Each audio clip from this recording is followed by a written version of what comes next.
problema. Huwag mong sayangin ang panahon. Problema mo'y hanapin ang solusyon.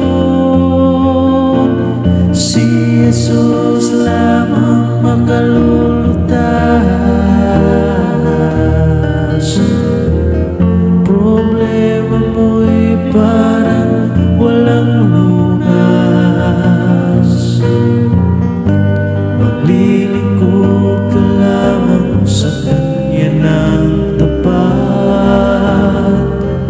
Tutulungan ka Niya kahit anong oras.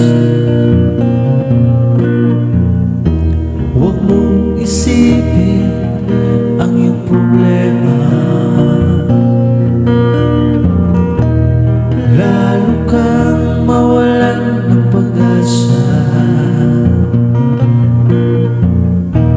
Sa Diyos ka magtiwala. Problema mo'y mawawala.